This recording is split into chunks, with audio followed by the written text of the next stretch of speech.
Sarah had been nervous about Thanksgiving dinner for weeks. 7 months pregnant with our first child, she'd been experiencing morning sickness that lasted all day, making social gatherings difficult. But this was important to me. The first time I'd brought her to meet my extended family. "They're going to love you," I assured her as we drove to Mom's house. "Just be yourself." What I didn't mention was how much my family had changed since Dad died 3 years ago. Mom had remarried quickly to Frank, a wealthy businessman who brought his own set of expectations and judgments. My sister Jessica had always been competitive, but Frank's influence had made her downright cruel. My brother Mike just went along with whatever kept the peace. The moment we walked in, I felt the chill. Mom's greeting was stiff, her hug perfunctory. Frank barely acknowledged Sarah's existence, immediately launching into a story about his son's success in investment banking. Jessica looked Sarah up and down with obvious disdain. "So you're the one who trapped my brother," Jessica said with a fake smile. "Congratulations on the pregnancy. How convenient." Sarah's face flushed red. "Trapped? We've been married for 2 years. "Of course you have," Jessica replied smoothly. "I'm sure it has nothing to do with David's promotion at the research lab. I worked as a biochemist for a major pharmaceutical company, nothing glamorous but decent money. I'd recently been promoted to senior researcher, working on some classified government contracts that I couldn't discuss." Jessica knew this and loved to imply that Sarah was a gold digger. "Jessica, that's enough," I said firmly. "What?" "I'm just making conversation." She turned back to Sarah. "So what do you do for work? Besides being pregnant, I mean." "I'm a pediatric nurse," Sarah said quietly. "Oh, how noble," Jessica smirked. "Cleaning up other people's messes. I suppose someone has to do it." Dinner was a nightmare from the start. Mom had assigned Sarah the uncomfortable wooden chair, while everyone else got cushioned seats. Frank dominated conversation with stories about his business deals and expensive vacations. When Sarah tried to contribute, Jessica would cut her off with dismissive comments. "Could you pass the gravy?" Sarah asked politely. "It's right there," Jessica said without moving. "Can't you reach it yourself?" Sarah stretched awkwardly around her pregnant belly, trying to reach the gravy boat. I started to get up to help, but Frank was telling some story that apparently required everyone's attention. "So I told the client, if you can't afford quality, don't waste my time," Frank was saying. "That's the problem with people today. No standards." He looked directly at Sarah when he said it. The food itself was another issue. Mom had prepared dishes loaded with ingredients Sarah couldn't eat while pregnant. Soft cheeses, deli meats, wine-based sauces. When Sarah politely asked what was safe for her, Mom rolled her eyes. "In my day, we didn't have all these ridiculous restrictions. I ate whatever I wanted with all my pregnancies." "The doctor says," Sarah began. "Doctors say a lot of things," Mom interrupted. "Most of it nonsense designed to make money. You young mothers are so paranoid." Sarah ended up eating mostly rolls and salad, looking increasingly uncomfortable as the meal progressed. I was furious, but trying to keep the peace for her sake. Then Jessica brought out the dessert, a beautiful pumpkin pie that she'd apparently made herself. "I used my special recipe," she announced proudly. "Extra spices, real vanilla, and a secret ingredient that makes it absolutely irresistible." She cut generous slices for everyone. Sarah took a small bite and immediately made a face. "This tastes unusual," she said politely. "What's the secret ingredient?" "Oh, just something special I found at the health food store," Jessica said with that same fake smile. "It's all natural, don't worry." Sarah managed a few more bites before pushing the plate away. "I'm sorry, I'm just not feeling well. The baby's been making me nauseous all day." "Of course it has," Mom said dryly. "Everything's about the pregnancy with you, isn't it?" That's when Sarah doubled over, clutching her stomach in agony. Her face went white, then green. She tried to stand and collapsed onto the floor, writhing in pain. "Sarah," I dropped to my knees beside her. "What's wrong? What hurts?" She was gasping, unable to speak, her hands pressed to her swollen belly. I could see panic in her eyes. I looked up at my family, expecting to see concern, offers to help, someone calling 911. Instead, they were all still sitting at the table, forks in hand, staring at Sarah with annoyance. "She's being dramatic," Mom said, taking another bite of pie. Pregnant women always make a big scene about everything. Should we call an ambulance? I asked, my voice rising with panic. For morning sickness? Frank scoffed. Come on, David. Don't enable her attention-seeking behavior. Jessica was actually smiling. Some women will do anything to be the center of attention, even ruin a perfectly good dinner. I couldn't believe what I was hearing. My pregnant wife was writhing on the floor in agony, and my family was treating it like an inconvenience. I'm calling 911, I said, pulling out my phone.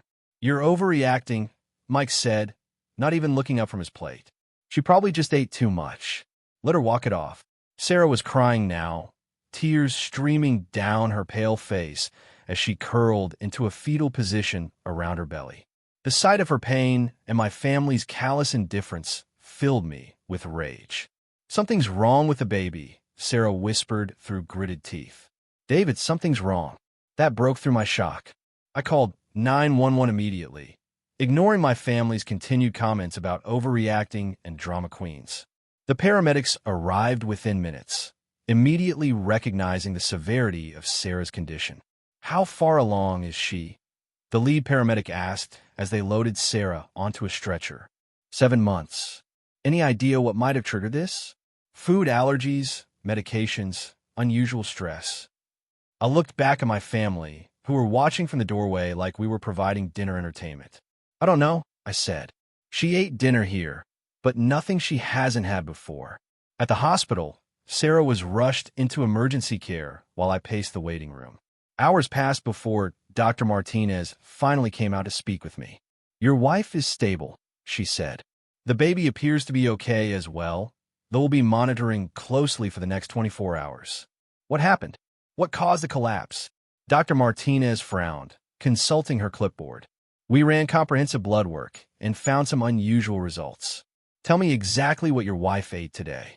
I described the Thanksgiving dinner in detail, including Jessica's special pumpkin pie. Did anyone mention what the secret ingredient was? Something from a health food store, my sister said. All natural. Dr. Martinez looked troubled. We found elevated levels of pennyroyal in your wife's system.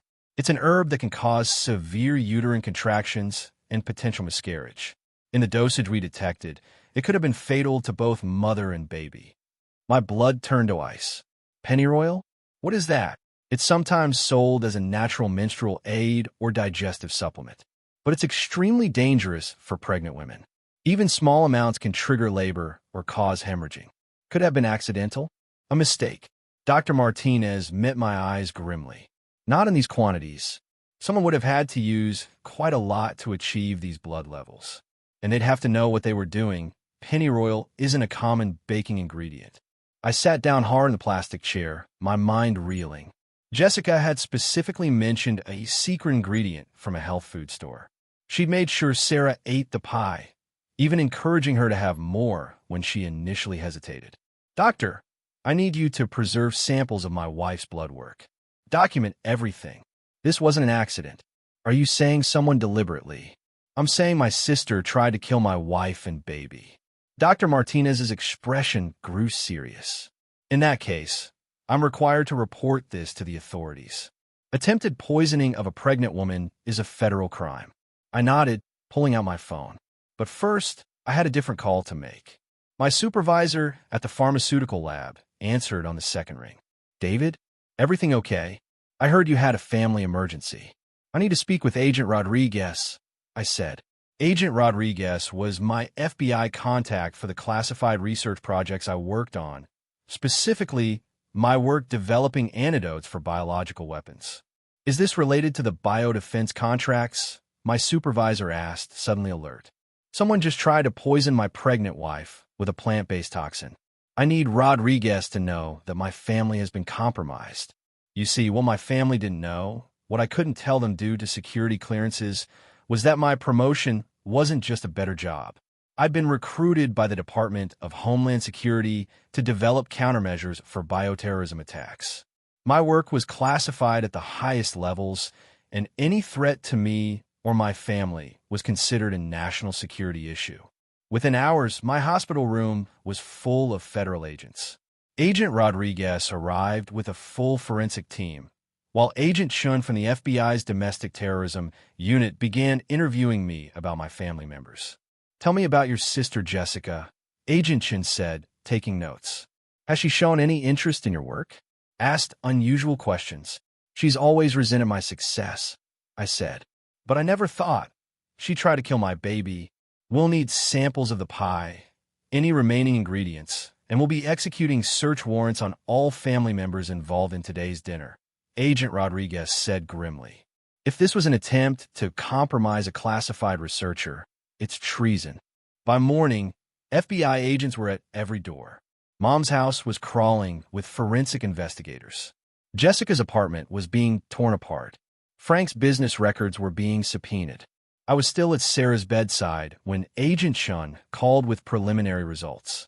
"We found Jessica's internet search history," she said. "Extensive research on herbs that cause miscarriage, specifically how to mask the taste in desserts. She knew exactly what she was doing. But why? Why would she try to kill Sarah and the baby?" "We're still investigating, but we found some interesting financial records. It appears Jessica has been embezzling from her employer and needed money quickly. She may have believed that without your wife and child, you'd be more likely to share your salary increases with family." The greed was sickening, but it got worse. We also found communications between Jessica and someone claiming to represent a foreign government. They were offering money for information about your research. My blood ran cold. She was trying to sell classified information. It appears she approached them first, looking for buyers. When they learned you were her brother, they became very interested in gaining access to your work through her. So Jessica hadn't just tried to murder my wife and baby out of jealousy. She'd been trying to turn me into a national security asset for foreign powers. The trials took 2 years. Jessica was convicted of attempted murder, domestic bioterrorism, and espionage. She got 25 to life in federal prison. Mom and Frank were convicted as accessories for their roles in covering up the poisoning. They'd known about Jessica's special ingredient and encouraged Sarah to eat more pie. Mike got 5 years for failing to report knowledge of the plot. The civil settlements were even more satisfying. Jessica's employer sued her for embezzlement, seizing all her assets. Mom and Frank lost their house to cover legal fees. The government seized Frank's business accounts under anti-terrorism laws. Sarah recovered completely, and our daughter Emma was born healthy 3 months later.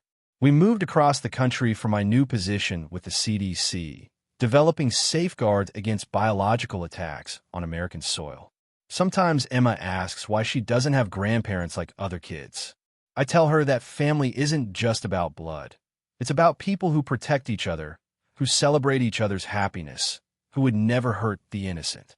My real family now includes Sarah's parents, who flew across the country the moment they heard what happened. They were in the hospital room before my own mother even bothered to call. They're the grandparents Emma deserves, people who love her unconditionally and would never dream of harming her.